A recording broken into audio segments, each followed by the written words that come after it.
Kau salah paham, Vel. Aku hanya... Aku bingung harus menjelaskan seperti apa.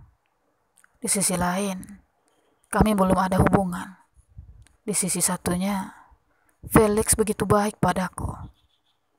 Aku tak ingin Felix menganggapku ada rasa terhadap dirinya. Apa aku ini jahat? Aku pamit dulu, Kar. Ini, aku bawakan fried chicken untukmu. Terima kasih, Vel. Tapi aku sudah ambillah. Atau aku akan membuangnya. Baiklah. Felix menyerahkan satu box kecil fried chicken yang masih hangat. Lalu menaiki motornya dan berlalu pergi. Ia datang di saat yang tidak tepat. Sudah kukatakan tidak usah datang. Ia malah datang diam-diam. Lumayan. Siang ini tak perlu membeli makan di luar. Karin?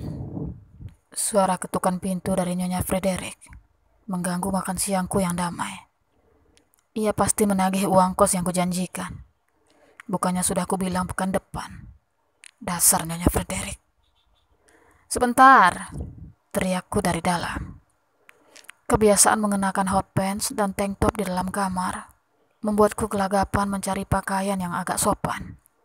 Syukurnya tidak ada. Pasrah, kubuka pintu perlahan. Nyonya bertubuh gempal itu tidak akan mau menunggu lama. Krik. Apa kabar, Nyonya? Tidak usah berbasa-basi. Mana uang kosmo? Ternyata ia datang dengan sang suami. Tuan Frederick melihatku dari atas hingga bawah. Risih rasanya dilihat seperti itu. Kemudian ia menjilat bibir seperti ingin memakanku. Tuan Frederick memang genit. Penghuni kos di sini sering ia pegang-pegang. Demi uang kos gratis, mereka mau saja. Dari dulu aku yang masih bertahan dengan prinsip. Biarlah kos bayar, asal tubuhku tak dipegang-pegang oleh tuan cabul itu. Sebentar, Nyonya. Ucapku seraya membanting pintu.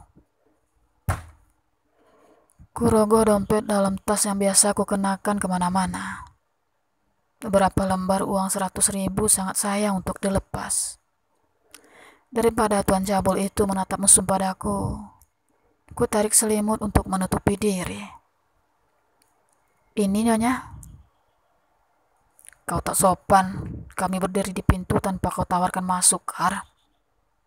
Maafkan aku, Nyonya. Kamarku berantakan. Ujarku seraya menyerahkan uang kos yang ia minta. Mengapa kau memakai selimut seperti itu? Aku kedinginan, Nyonya. Dasar gadis aneh. Tuan dan Nyonya Frederick melenggang pergi. Aku pun lekas menutup pintu. Keringat bercucuran karena terbungkus selimut di cuaca sepanas siang ini. Uang sudah tak ada. Ini saatnya mencari pekerjaan. Namun, kemana aku harus mencarinya? Bekerja di restoran itu hanya sebuah keberuntungan. Ditawari kerja oleh Jessie yang kamarnya di sebelah kamarku. Awalnya ia menawari untuk bekerja di klub malam. Aku menolak karena Damien tak menyetujuinya. Lebih baik bekerja di restoran walaupun upahnya tidak begitu besar. Lulusan high school di kota ini sulit mencari pekerjaan. Banyak dari mereka pergi bermigrasi ke kota lain seperti Bethlehem. Kota industri yang banyak menampung para perantau untuk diberikan lapangan pekerjaan. Aku tak mau ke sana. Kota itu terlalu liar. Negeri tak bertuan. Di sana bebas melakukan apa saja. Itu hanya istilah. Aku sendiri belum pernah ke sana. Sudah bisa tinggal di kota ini sudah sangat bersyukur. Di desaku lebih parah. Anak gadis sepertiku tak lagi gadis. Karena mereka menikah setelah kelulusan.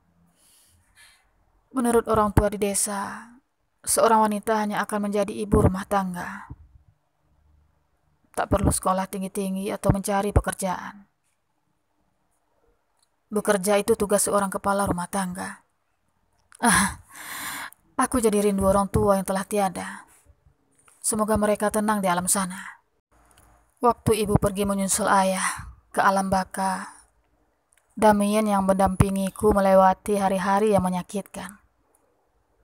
Ia menghiburku siang dan malam hingga diri ini kembali bangkit dari kehancuran. Aku percaya Damien sejak awal, sebab tak ada tanda-tanda fuckboy dalam dirinya. Ia menghargaiku layaknya ia menghargai seorang ibu. Kupikir akan selalu begitu hingga menjadi ibu dari anak-anaknya. Ternyata aku salah. Awal kami bertemu di rumah seorang teman. Temanku itu merupakan tetangga Damien. Ia mencuri pandang setiap kali aku datang. Wajah tampan dan rupawan membuat diri ini merasa penasaran hingga rajin bertandang. Itu terjadi saat aku baru saja tinggal di kota ini. Alena. Kami sama-sama datang dari desa. Ia membawaku ke kota ini dengan tujuan mencari kerja. Sayangnya, ia berhasil. Sedangkan aku masih berjuang. Setelah Alena menikah dengan seorang pria di kota ini, aku memutuskan untuk pindah kos. Alena pun tinggal di rumah yang dibelikan suaminya. Kesepian melanda Alena. Ia sering mengajakku bertandang ke rumahnya. Di sebelah rumah Alena lah rumah Damien. Mengenal Damien membuatku lupa akan Alena. Senyuman Damien membuatku terlena. Hari-hariku habis memikirkan pria bermata hijau itu. Ditambah lagi, suami Alena kurang suka melihat Damien. Kurasa itu wajar karena mereka sesama pria. Aku pun mulai menjauh dari Alena. Begitu juga ia tak pernah lagi mengajakku bertandang ke sana, ke rumahnya. Di tempat kos Nyonya Frederick ini, aku mengenal Jessie. Gadis cantik dan seksi itu mencarikanku pekerjaan. Ada dua pilihan, klub malam atau restoran Weswarek. Sudah aku ceritakan sebelumnya, bukan? Di restoran, aku bertemu dengan Agatha yang suka menyendiri. Namun ia begitu ramah. Ia selalu memberi tip padaku. Lama-lama kami pun akrab hingga menjadi sahabat. Alhamdulillah. Ku kenalkan ia pada Damien. Sayangnya, mereka bertolak belakang. Damien tak menyukai Agatha, begitu juga sebaliknya. Tak tahu apa alasannya. Yang jelas, ketidaksukaan Agatha terbukti saat ini. Damien meninggalkanku di saat sayang-sayangnya. Siang yang panas. Hujan turun di malam hari. Dingin menusuk hingga tulang.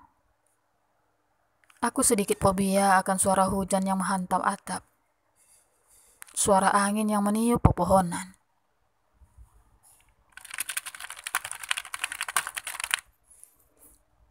Agatha, kau sudah tidur? Kukirim pesan pada Agatha agar menemaniku hingga mengantuk. Tak dibaca. Kurasa ia sudah tidur. Kuintip jam pada layar atas ponsel. Waktu menunjukkan pukul 23:25. Nyaris tengah malam. Tentu saja Agatha sudah tidur dengan lelap. Kukirim pula pesan pada Felix. Tentu sedikit harap cemas, mengingat Felix sedang marah padaku tadi siang. Aku takut pesan yang kukirim barusan tidak dibalas. Setelah hampir setengah jam kutunggu balasan dari Felix, tak kunjung ada. Kurasa ia masih marah. Aku bahkan belum tahu sifat asli Felix. Bisa jadi ia tak akan memaafkanku. Memangnya aku bersalah? Kami belum pacaran. Tidak ada yang membalas pesan. Akhirnya mataku pun mengantuk. Dinginnya malam ini begitu nikmat bersembunyi dalam selimut tebal. Karin, sayang, bisik seseorang di telingaku. Antara tidur dan terjaga, aku rasakan sesuatu menindih dan hawa napas memburu. Dingin tak lagi kurasa. Hawa panas membuatku gerah dan buka mata. Tuan? Tidak, Tuan. Shh, jangan berisik, Karin. Bersambung. Terima kasih sudah menyimak dan menikmati part 9 ini ya. Terima kasih yang sudah like, komen, dan share juga. Jangan lupa subscribe supaya mendapatkan part selanjutnya dan bunyikan tanda loncengnya ya, supaya mendapatkan pemberitahuan setiap kali video Ratu Deslim tayang. Oke, terima kasih tayang-tayang. I love you.